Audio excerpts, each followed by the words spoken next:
Hello everyone. आपका जो CHE 3 है उसमें जो आपकी प्रैक्टिकल जो हुए हैं आपके ऑब्जेक्टिव बेस उसमें वाइवा भी हुआ है।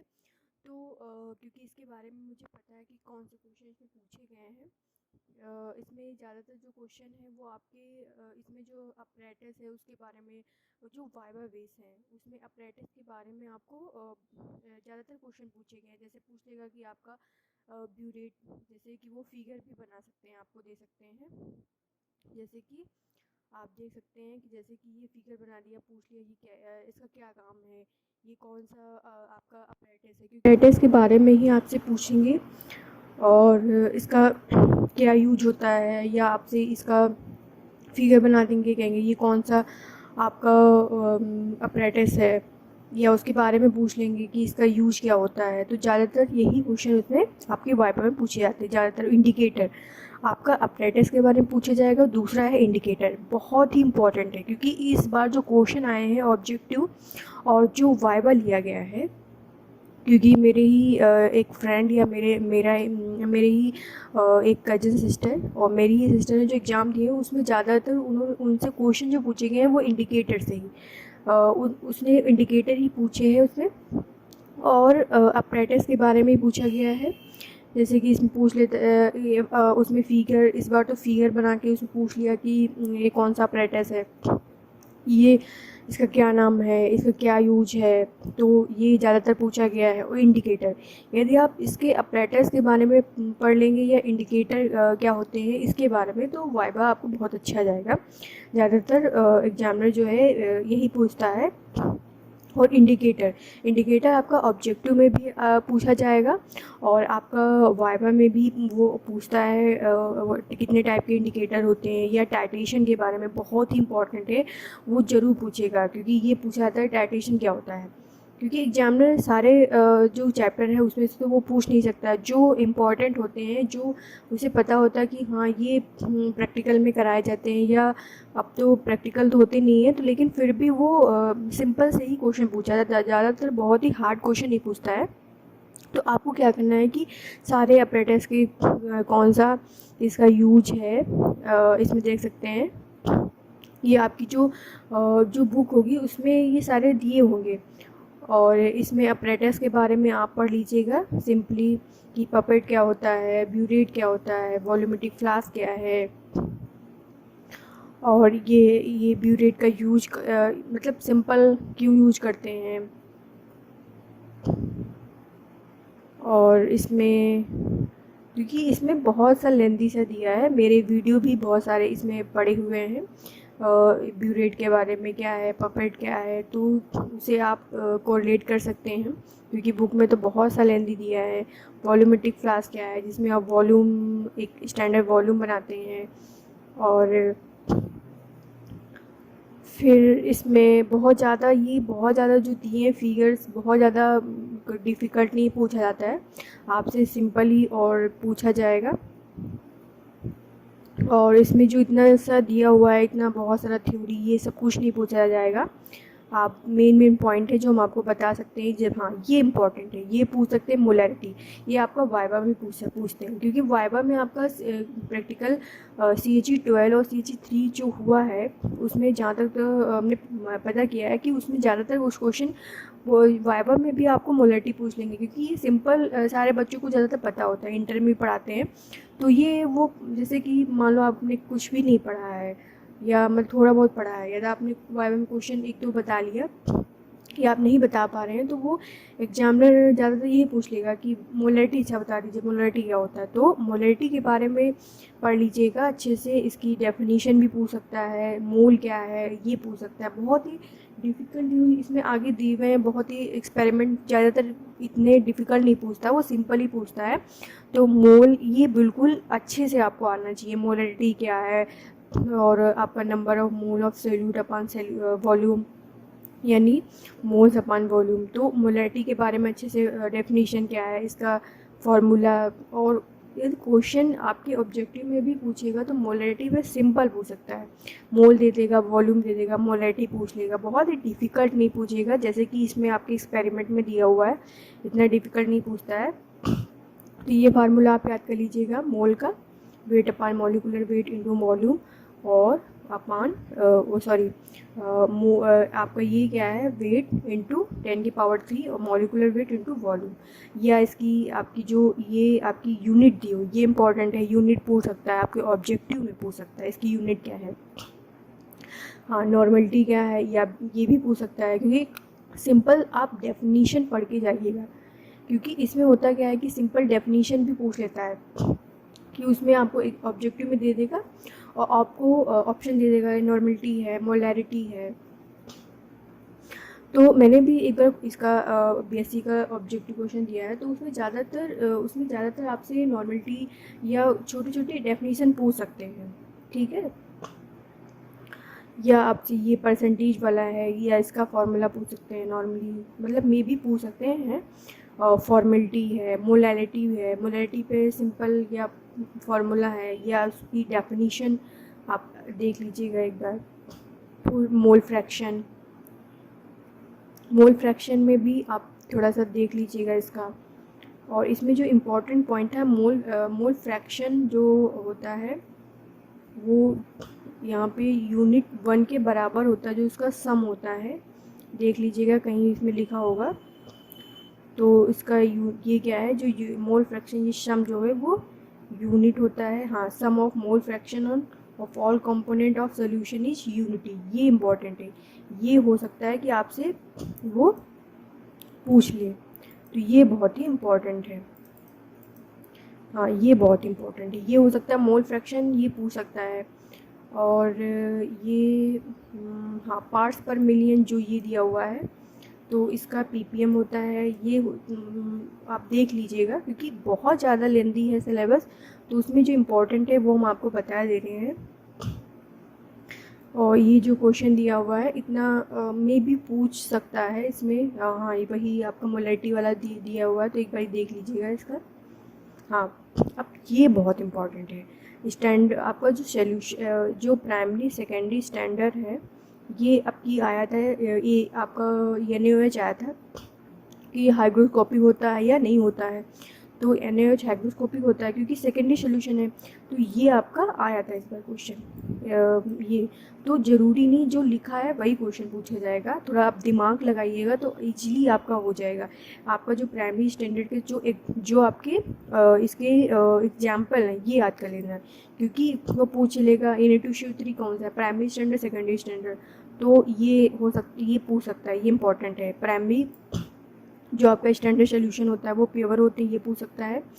तो जो इम्पोर्टेंट है वो हम आपको बता दे रहे हैं, प्राइमरी स्टैंडर्ड और सेकेंडरी में सोल्यूशन में आपका दिया हुआ है सेकेंडरी स्टैंडर्ड सोल्यूशन।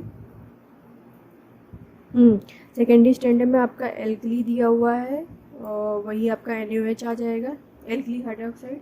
तो ये आपको दिमाग लगाना पड़ेगा कि एल्कली हाइड्रोक्साइड NaOH होता है। तो सेकेंडरी जो स्टैंडर्ड सोल्यूशन होता है वो हाइग्रोस्कोपिक होती है, क्योंकि प्राइमरी हाइग्रोस्कोपिक नहीं होता है। तो ये मेरा आंसर सही हो गया था, क्योंकि थोड़ा आप पढ़ें तो अच्छे से दिमाग से पढ़ें, आपको ज़रूरी नहीं कि पूरी बुक पढ़नी है, जो इम्पोर्टेंट हम बता दे रहे हैं वो पढ़ लीजिएगा। 100% आपके इसमें से ये आपके 15 क्वेश्चन आते हैं, जिसमें 10 क्वेश्चन करने होते हैं आपको। तो आपके 10 क्वेश्चन में ज़्यादा से ज़्यादा 8-9 क्वेश्चन आपके सही हो जाएंगे, लेकिन आपको थोड़ा सा दिमाग लगाना पड़ेगा, क्योंकि कुछ ईजिली है वो क्वेश्चन दे देते हैं, या कुछ थोड़ा हल्का सा घुमा के दे देते हैं, लेकिन होता उसी बुक से ही क्वेश्चन होता है। क्योंकि यहाँ पे देखो ये क्राइटेरिया इसमें दिया हुआ था, सोडियम हाइड्रोक्साइड, यही उन्होंने पूछ लिया था। तो सोडियम हाइड्रोक्साइड जो प्राइमरी स्टैंडर्ड जो होता है उसके बारे में, और भी जो एक वैसे, ठीक है। फिर आ जाएगी टाइटेशन। हाँ, टाइटेशन बहुत इंपॉर्टेंट है, क्योंकि ये आपका वाइवा में भी पूछेंगे और ऑब्जेक्टिव में तो आ ही सकता है, ठीक है। तो ये अच्छे से पढ़ लीजिएगा कि टाइटेशन में आपका टाइटेशन क्या होता है, टाइटेशन में आपका टाइट्रेन क्या होता है, टाइट्रेंट क्या होता है। और ये मेरा वीडियो पड़ा है, आप उसमें देख सकते हैं इसके ऑब्जेक्टिव छोटे छोटे क्वेश्चन जो जितना भी हमने उसमें ऐड हो सका ऐड किया है। तो आप उसे प्लीज़ आप उसे एक बार गो थ्रू लीजिएगा, जिससे आपके लिए बहुत ही हेल्पफुल रहेगा। ये तो हम इसलिए बता रहे हैं कि कौन से क्वेश्चन आपके किस पोर्शन से वो ज़्यादा पूछेगा, ठीक है। या उसमें पूछ सकता है टाइटर क्या होता है, तो टोटल वॉल्यूम जो होता है आपका टाइट्रेंट का उसको हम टाइटर बोलते हैं। ठीक है, तो ये जो आपके अपरेटस होते हैं वो थोड़ा ज़रा सा देख लीजिएगा कौन सा फिगर कैसे बनता है वो, क्योंकि पूछ सकता है। फिर है types of indicator. Types of indicator बहुत ही इम्पोर्टेंट है, एग्जामिनर जरूर ही पूछेगा इसको, और ये वाइवा में भी ऑब्जेक्टिव क्वेश्चन दोनों में ही आएगा आपका। तो टाइप ऑफ टाइटेशन ज़रूर आप अच्छे से इसे पढ़ लीजिएगा, क्योंकि टाइप ऑफ टाइटेशन में 3 प्रकार के ही होते हैं आपके, इंटरनल, एक्सटर्नल, सेल्फ इंडिकेटर। और इसमें भले आप इसके डेफिनेशन ना याद हो, लेकिन आपके इसके एग्जाम्पल रटे होने चाहिए, आपको इसके एग्जाम्पल रटे होने चाहिए, क्योंकि इस बार भी आपका आया था। और सेल्फ इंडिकेटर तो बिल्कुल इम्पॉर्टेंट ही है, इसका पोटेशियम परमैंगनेट KMnO4 होता है। और थोड़ा थोड़ा फार्मूला छोटे छोटे जो होते हैं वो भी आप पढ़ लीजिएगा, क्योंकि पूछ सकता है पोटेशियम परमैंगनेट का फार्मूला बताओ, छोटे छोटे पढ़ लीजिएगा, ज़्यादा लेंदी नहीं। ठीक है, अब इसमें इंटरनल इंडिकेटर आप दे सकते हैं, इसके एग्जाम्पल आप रट लीजिएगा, बिल्कुल बिल्कुल एक मतलब बिल्कुल जैसे नींद में भी हो तो आपको इंडिकेटर के एग्जाम्पल याद हो, मतलब बिल्कुल आने ही आने हैं, बहुत ही इम्पॉर्टेंट है। और ऑब्जेक्टिव के लिए नहीं, वाइवा में भी ये क्वेश्चन पूछे जाते हैं आपके हैं, तो दोनों के लिए ही सिंपल होंगे। ठीक है, और टाइप ऑफ टाइटेशन, इंडिकेटर और टाइटेशन, क्योंकि जब मैंने वाइवा दिया था तो उसमें इंडिकेटर और टाइटेशन दोनों ही पूछ रहे थे। तो कुछ बच्चों से इंडिकेटर पूछ रहे थे कि टाइप्स ऑफ इंडिकेटर बताइए, कुछ बच्चों से टाइटेशन पूछ रहे थे कितने टाइप के होते हैं। भले आपको डेफिनेशन ना आती हो, लेकिन उसके ऑब्जेक्टिव और आपको टाइप ऑफ टाइटेशन ये आने चाहिए, क्योंकि यही वो ज़्यादातर पूछते हैं। भले आप डेफिनेशन उसके ना बता पाए, जैसे कि एसिड बेस्ड टाइटेशन होता है तो पूछ लेंगे टाइप ऑफ टाइटेशन, यदि आपको आता है कि न्यूट्रलाइजेशन टाइटेशन होता है, ऑक्सीडेशन रिडक्शन टाइटेशन होता है, और प्रेसिपिटेशन टाइटेशन होता है आपका। ठीक है, कॉम्प्लेक्सोमेट्री टाइटेशन होता है। तो यदि आप टाइप भी बता ले जाएंगे तो आपको नंबर मिल जाएंगे। ठीक है, और यदि आपको उसके अंदर एग्जाम्पल भी आते हैं कि न्यूट्रलाइजेशन टाइटेशन में क्या होता है, तो उसका फिनोल्फथालीन है, उसका एग्जाम्पल मिथाइल ऑरेंज है, और ये आपका वाइवा में भी आ सकता है। ठीक है, बहुत इंपॉर्टेंट है, क्योंकि ऑक्सीडेशन रिडक्शन को ही रिडॉक्स टाइटेशन बोलते हैं, इसमें भी पूछ सकता है। तो इसका आपका एग्जांपल पूछ सकता है क्या है।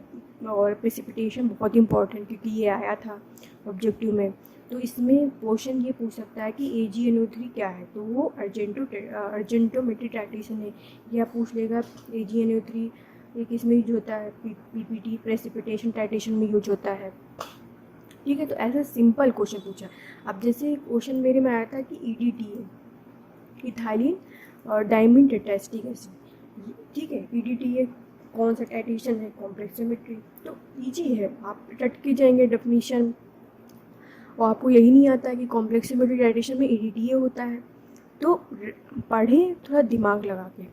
ठीक है, तो आप बिल्कुल ऐसे पढ़ना है कि वो बिल्कुल ऐसे नहीं पूछते हैं कि पूरा पूरा सिलेबस ही पूछ लिया, क्योंकि 15 क्वेश्चन में उनको पूछना है, 15 क्वेश्चन में आपको 10 क्वेश्चन करने होते हैं, तो वो वैसे ही क्वेश्चन पूछते हैं कि बच्चा अच्छे से पढ़ा होगा दिमाग लगा के तो क्वेश्चन हो जाएंगे।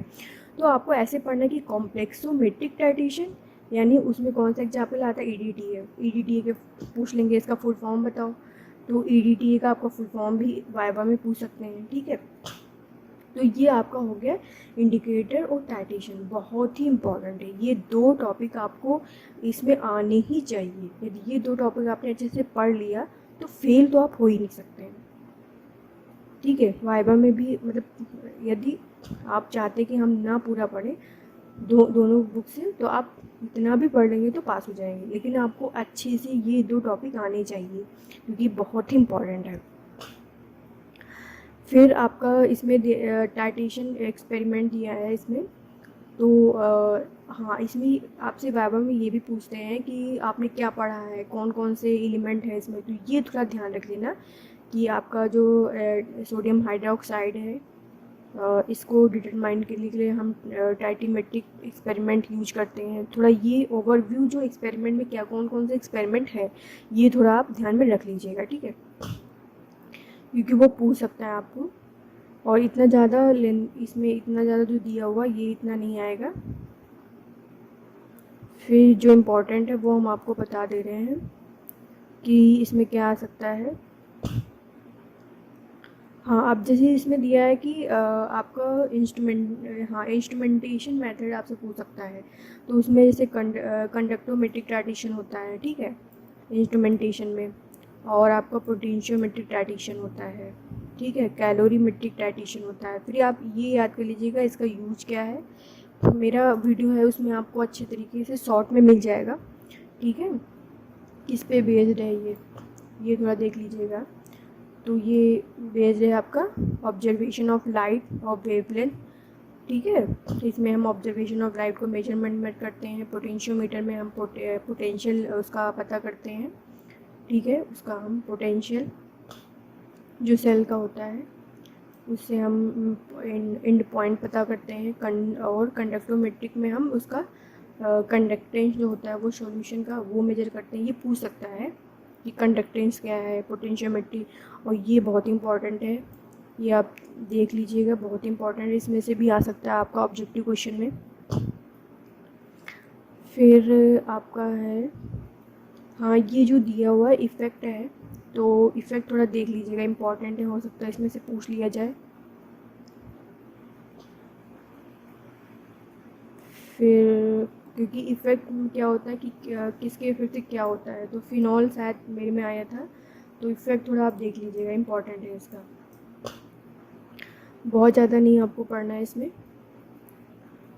फिर है acid base titration. Acid base titration में ज़्यादातर जो वो पूछता है तो आपसे पीएच पे नॉर्मल आपसे क्वेश्चन पूछ सकता है एसिड बेस टाइट्रेशन में, ज़्यादा नहीं डिफ़िकल्ट पूछता है। अब जैसे इसमें आप क्या है, इसमें क्या एसिड जो है उसका आप एस्टिमेट करते हैं बाय पोटेंशियोमीटर से, कंडक्टोमेट्री से, फिर इसका पीएच है, पीएच इसमें कैलकुलेट करते हैं। तो ये पूछ सकता है कि आपने कौन कौन से एक्सपेरिमेंट इसमें पढ़े हैं, तो ये याद रखना थोड़ा सा, भले आपको सारा ना आता हो, ये याद आता हो कि आपने कौन कौन से एक्सपेरिमेंट इसमें है, ये अच्छे से आपको आता हो। तो ये जो आपका सेकंड है एसिड बेस टाइट्रेशन, वो अगले वीडियो में हम आपको इसमें इंपॉर्टेंट बता देंगे कि क्या क्या चीज़ें आपको इसमें पढ़नी है। बेसिकली ये कि आपको बहुत सारा सिलेबस उसमें बहुत ज़्यादा पूरा नहीं पढ़ना है, बट डिटेल्स में थोड़ा सा ये पढ़ना। एग्जाम्पल बहुत इंपॉर्टेंट है, क्योंकि मैंने जितने भी पेपर दिए थे ऑब्जेक्टिव वाले उसमें ज़्यादातर एग्जाम्पल ही पूछे गए, डेफिनेशन और एग्जाम्पल। ज़्यादातर वो छोटी छोटी डेफिनेशन, क्योंकि डेफिनेशन सारी एक जैसी लगती हैं, याद नहीं होती हैं, तो डेफिनेशन एक लाइन की पूछ सकता है वो, क्योंकि जो इम्पोर्टेंट है जैसे मोलरिटी है, मोल है, वॉल्यूमेट्रिक फ्लास्क या ब्यूरेट क्या होता है, उसका यूज क्या होता है, ये छोटी छोटी आपको पूछ सकता है। तो ये बहुत इंपॉर्टेंट है। तो जितना मुझसे हो सका कि आपके लिए मतलब एक वीडियो बना दें जिससे कि हेल्पफुल रहे, क्योंकि मैंने भी पहली बार एग्ज़ाम दिया था तो मुझे भी बहुत डर लग रहा था कैसे क्या होगा, क्योंकि बहुत ही इसका जो एक्सपेरिमेंट है बहुत सारे हैं, याद नहीं होते हैं। तो जैसे मैंने दिया है, मुझे जैसे जितना भी एक्सपीरियंस रहा है उस हिसाब से मैंने जो आपको बताया वो बहुत इम्पोर्टेंट है। और जब आप वाइवा देंगे तो आपको खुद ही पता चल जाएगा। जो जितने भी मैंने वीडियो बनाए हैं, जितने भी लोग ने कमेंट किया है कि हाँ आपके जो वीडियो हैं बहुत ही हेल्पफुल रहे हैं हमारे लिए, तो प्लीज़ आप वीडियो को एक बार गो थ्रू लीजिएगा। और ये जो पेपर जो हमने बताया है कहाँ से कौन सा इंपॉर्टेंट है, तो प्लीज़ इसे भी एक बार देख लीजिएगा, फिर बुक से आप पढ़िएगा तो आपके लिए बहुत ही ईजी रहेगा। Please thank you for watching my video, please like and subscribe my video.